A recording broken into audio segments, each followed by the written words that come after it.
sa mga lugar na hindi na dapat puntahan. Mga kaboses ng dilim, ako si Kuya Juan.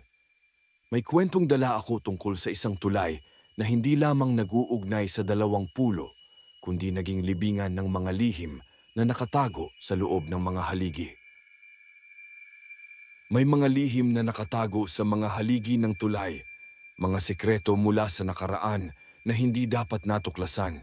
Ngunit may isa na makakakita ng katotohanan na magpapabago sa lahat. Samahan ninyo ako sa nakakatakutang paglalakbay patungo sa lihim ng San Juanico. Maging bahagi ng aming pamilya, mga kaboses ng dilim. Mag-subscribe sa aming YouTube at Spotify channel na Boses ng Dilim, i-like ang video, at i-share sa mga taong handang sumama sa amin sa mundo ng takot. Marami pa tayong kwentong magdudulot ng bangungot sa inyong gabi.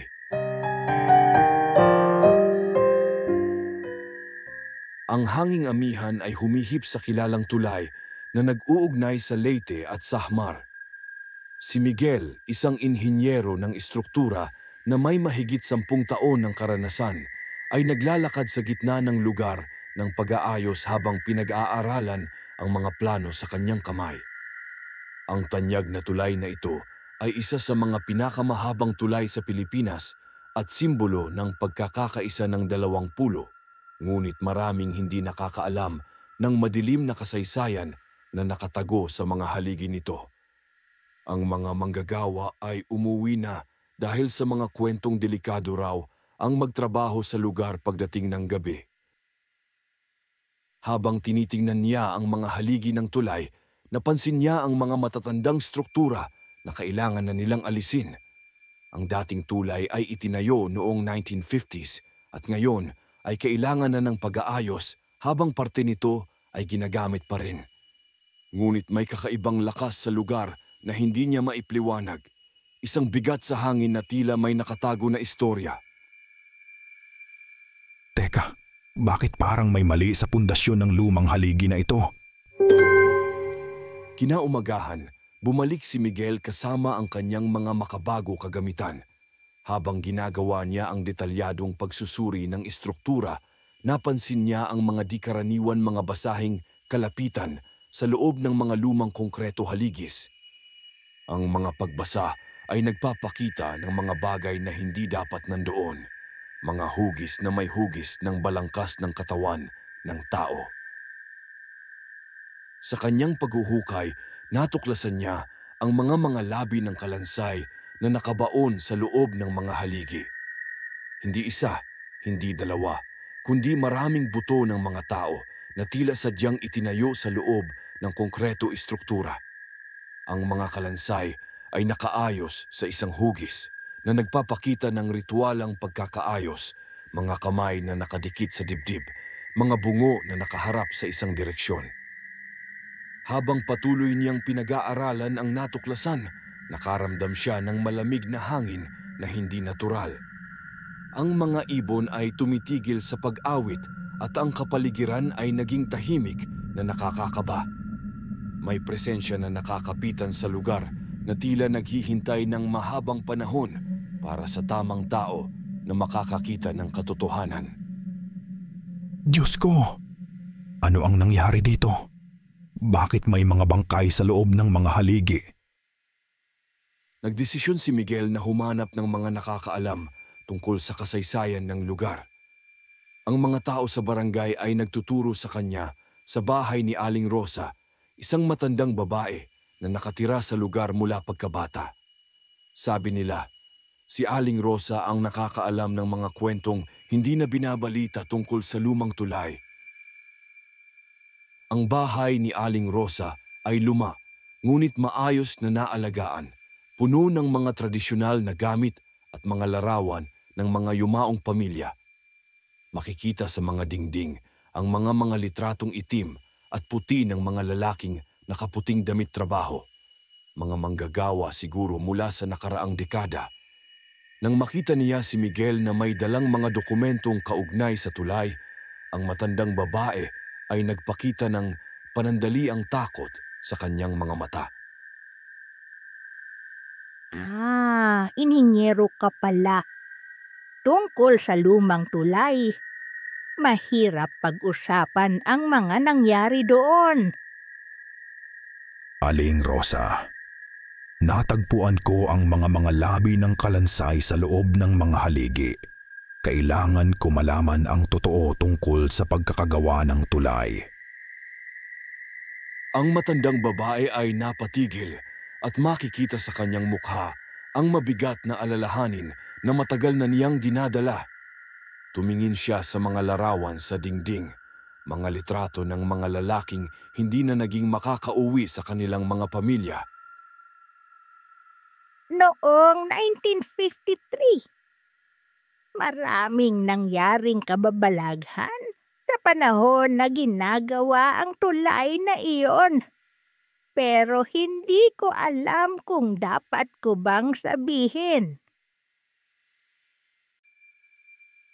Sa maliwanag na ilaw ng kandila, nagsimulang magkwento si Aling Rosa ng matagal nang nakatago na kasaysayan.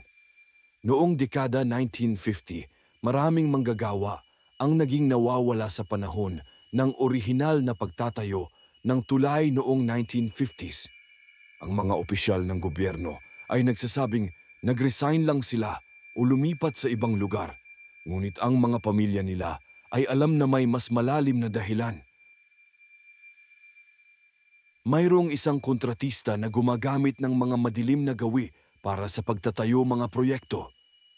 Naniniwala siya na ang paglalagay ng mga paghahandog ng tao sa mga estruktura ay magbibigay ng matibay na pundasyon at magpoprotekta sa gusali sa mga sakuna, sa kalikasan at iba pang kalamidad. May kasunduan siya sa isang babaylan na nalinlang, isang mangkukulam na naniniwala na ang mga ritual na ito ay magdadala ng proteksyon sa komunidad. Si Carla, ang anak ko. Isa siya sa mga nawala noong panahong iyon. Ang pagkakabunyag ay gumulo sa isip ni Miguel. Hindi lang ito simpleng pagtatayo aksidente o alitan ng mga manggagawa. Ito ay isang sistematikong na pamamaraan ng pagpatay na ginagawa para sa pamahiiing na layunin. Ang mga manggagawa ay kinukuha sa gabi, dadalhin sa ritual lugar, at pagkatapos ay ihahalo ang kanilang mga bangkay sa konkreto timpla. Bakit hindi kayo nagreklamo sa mga awtoridad? Nagreklamo kami. Pero ang mga opisyal ay bayad na ng mga kontratista. Sinasabi nila na walang nangyaring masama, na nag-resign lang ang mga manggagawa. Pero alam namin ang totoo. Habang nagkukwento si Aling Rosa, nagsimulang magliwanag ang mga kandila sa paligid nila. Ang temperatura sa kwarto ay bumaba at maririnig ang maliliit na tunog na parang may mga yapak sa ibabaw ng bubong. May presensya na sumasama sa kanilang usapan, mga kaluluwa na naghihintay ng hustisya. Hindi makatulog si Miguel pagkatapos marinig ang kwento ni Aling Rosa. Bumalik siya sa lugar ng pag-aayos sa hating gabi, dala ang pampailaw at ang kanyang elektroniko na kagamitang pang-record. Ang lugar ay sobrang tahimik, maliban sa tunog ng hangin sa mga puno at ang malayong na ingay ng mga kuliglig. Habang malapit siya sa mga nakalantad na mga labi ng kalansay, nagsimulang kumikindat ang kanyang pampailaw. Ang elektroniko na kagamitan ay nasira at maririnig niya ang mga boses na parang nangagaling sa malayong lugar. Hindi malinaw ang mga salita, ngunit makikita ang damdaming pagkakabalisa ng mga boses. Mga sigaw na puno ng sakit at desperasyon. Biglang dumating sa kanyang isipan ang mga pangitain na hindi niya inaasahan. Nakita niya ang mga manggagawa na nagtatrabaho sa gabi. Isang matandang lalaki na may madilim na pagmumukha na nagbibigay ng mga tagubilin para sa ritual at mga tao na kinukuha at hindi na nakakabalik sa kanilang mga pamilya. Ang mga pangitain ay napakamalinaw, tila pinapanood niya ang mga pangyayari mula sa nakaraan. Sa gitna ng hindi natural na nakaranasan, may marinig siyang mga yapak na papalapit sa kanya. Hindi siya makagalaw sa takot hanggang sa makita niya ang isang anino na lumalakad mula sa kadiliman. Isang babae sa unang bahagi ng 30 taon, mukhang dalubhasa, ngunit may kakaibang kapangyarihan na hindi natural. Miguel, ikaw nga. Ako si Patricia, ininyero din. Narinig ko ang tungkol sa inyong pag-iimbestiga. Patricia, ano ang ginagawa mo dito sa hating gabi? Tulad mo, interesado ako sa mga natuklasan dito. Ang mga labi ng kalansay. May kaugnayan sila sa akin. Habang nakakausap niya si Patricia, napansin ni Miguel na may kakaiba sa kanyang presensya. Hindi siya lumalabas ng malinaw sa anino ng liwanag ng buwan at ang kanyang mga yapak ay walang tunog sa lupa. Ang kanyang refleksyon sa mga tubig ulan ng tubig ay parang hindi karaniwan. Minsan makikita, minsan hindi. Ang boses ni Patricia ay may hindi natural na katangian na hindi niya maipaliwanag. May umaling-aw-ngaw na hindi natural at may emosyon na mas malalim kaysa sa karaniwang tao. Ang lakas na nagmumula sa kanya ay napakalakas. Isang timpla ng kalungkutan, galit, at matagal ng pinipigil na desperasyon. Kailangan mo bang malaman ang buong katotohanan, Miguel? Ang mga biktima, hindi lang sila kahit sino lang na manggagawa. May tiyak na dahilan kung bakit sila napili. Ang presensya ni Patricia ay nagiging mas matindi habang patuloy silang nag-uusap. Naramdaman ni Miguel na may mas malalim na kaugnayan siya sa mga pangyayari sa lugar na ito. Hindi siya ordinaryo na inhinyero na nagkakataong napadaan. May mas malaking layunin ang kanyang pagdating at si Patricia ang susi para maintindihan niya ang buong katotohanan. Sa isang nakababahalang sandali, nagsimulang magbago ang pisikal na hitsura ni Patricia. Ang kanyang makabagong damit ay naging lumang damit trabaho ng isang manggagawa mula sa 1950s. Ang kanyang mukha ay nagpapakita ng mga katangian na pamilyar kay Miguel mula sa mga larawan sa bahay ni Aling Rosa. Mga mata na katulad ni Aling Rosa, ngunit mas batang bersyon.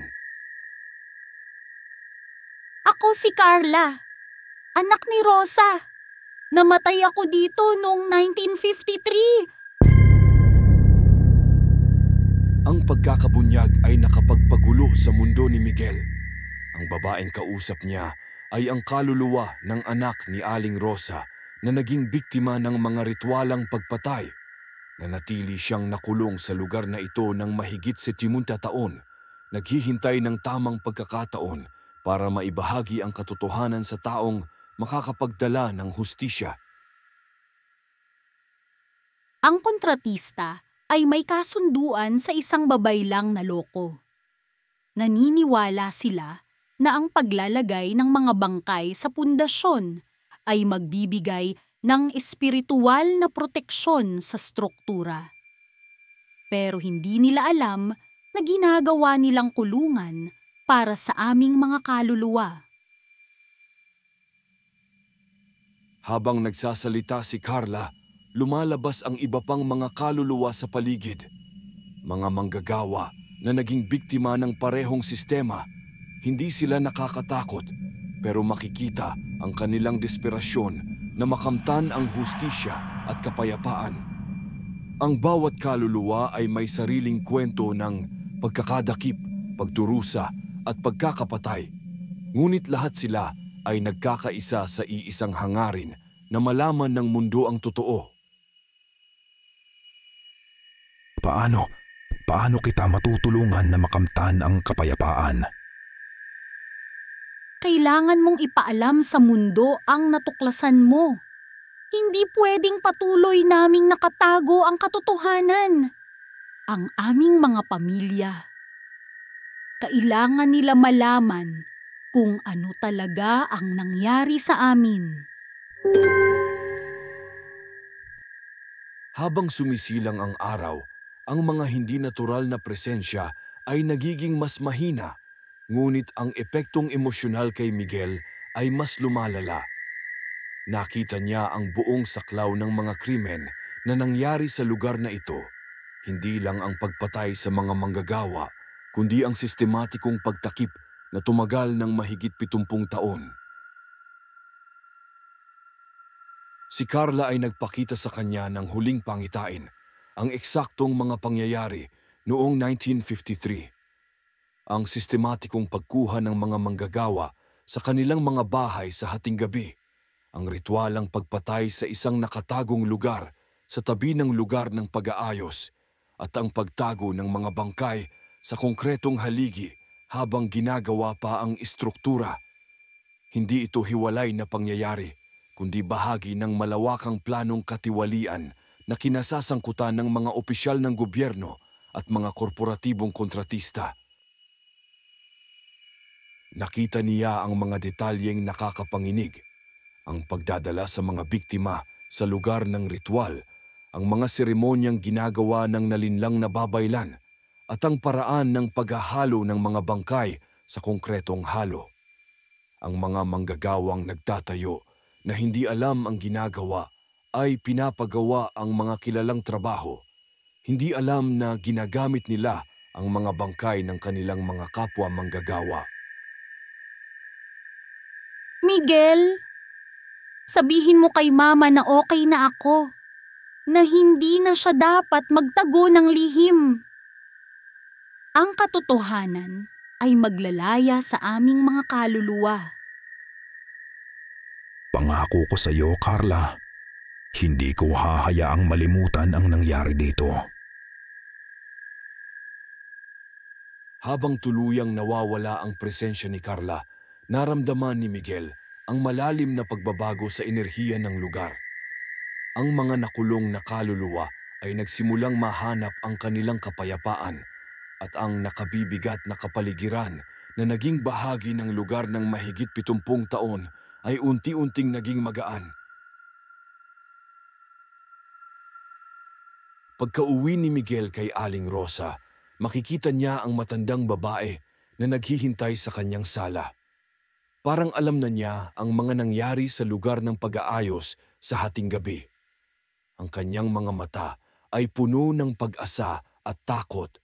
Pag-asa na makakamtan na niya ang pagtatapos na matagal niya ng hinahangad, at takot na baka madinig niya ang pagpapatunay ng mga pinakamalaking takot niya. Aling Rosa, nakausap ko si Carla. Ang matandang babae ay napatigil sa kanyang ginagawa. Ang mga luha ay nagsimulang pumatak sa kanyang mga mata, ngunit hindi ito dahil sa kalungkutan lamang. Ito ay dahil sa ginhawang sa wakas, mayroon ng taong naniniwala sa katotohanan na matagal na niyang tinatago. Isang lihim na bumigat sa kanyang konsyensya ng mahigit 70 taon. Sabi niya ba sa'yo? Sabi niya ba kung okay na siya? Sabi niya, okay na siya at hindi mo na kailangan magtago ng lihim. Ang katotohanan ay dapat na malaman ng lahat. Salamat. Salamat dahil may naniniwala na sa wakas. Habang nakakausap niya si Aling Rosa, nagkukwento siya tungkol sa iba pang mga detalyeng hindi niya naikwento dati dahil sa takot. Ang mga pangalan ng mga kasangkot na opisyal, ang mga dokumentong naitago niya ng mahigit 70 taon, at ang mga patunay ng ibang mga pamilyang naging biktima ngunit hindi nagsalita dahil sa banta sa kanilang buhay. Ilang linggo pagkatapos, ang lugar ng pag-aayos ay naging lugar ng investigasyon. Ang mga eksperto sa forensic ay nag-conduct ng wastong pagsusuri ng mga labi ng mga kalansay at ang mga mamamahayag ay nagsimulang mag-ulat ng kwentong nailihim ng mahigit 7 dekada. Ang mga pamilya ng mga biktima ay nagsimulang magsalita at ang mga opisyal ng gobyernong kasangkot sa pagtakip ay nagsimulang ng hugas ng kamay sa kanilang mga kasalanan. Si Miguel ay nakatayo sa gitna ng lugar na dating puno ng madilim na enerhiya, ngunit ngayon ay mas mapayapa na. Ang mga nakulong na kaluluwa ay nakamtan na ang kanilang kapayapaan at ang nakabibigat na kapaligiran na naging tanda ng lugar ay nawala na. Ang mga puno ay mas luntian, ang mga ibon ay bumalik na sa pag-awit at ang lugar ay may pakiramdam ng pagbabago at pagpapagaling. Sa malayong lugar, makikita niya si Aling Rosa na naglalagay ng mga bulaklak sa pansamantalang paalala na ginawa para sa mga biktima. Kasama niya ang iba pang mga pamilyang nagkubli ng parehong lihim ng mahigit 70 taon. Sa wakas, nakamtan nila ang pagtatapos na matagal na nilang hinahanap, ang pagpapatunay na ang kanilang mga mahal sa buhay ay hindi sumama sa mga rebelde o tumakas, kundi naging biktima ng sistematikong kriminalidad. Ang pag-aayos ng tulay, hindi ito tungkol sa pisikal na istruktura lamang. Ito ay tungkol sa pagbubukas ng katotohanan na matagal nang naikubli. Ang proyekto ng pag-aayos ng tulay ay naging tanda ng pagbabago at pag-asa. Hindi lang pisikal na istruktura ang ginagawa nila, kundi tulay na nag-uugnay sa nakaraan at sa hinaharap, sa mga biktima at sa kanilang mga pamilya, at sa katotohanan at sa hustisya. Ang inaayos na tulay ay magtataglay na rin ng wastong paalala para sa mga naging biktima habang patuloy na ginagamit ang mga bahaging ligtas pa at ang kasaysayang ito ay hindi na magiging lihim. Habang papalayo si Miguel sa lugar, maririnig pa rin niya ang banayad na hangin, ngunit ngayon ay hindi na ito nakakatakot. Ito ay hangin ng pagbabago, ng pag-asa at ng kapayapaang nakamtana ng mga kaluluwa na matagal na naghintay ng hustisya.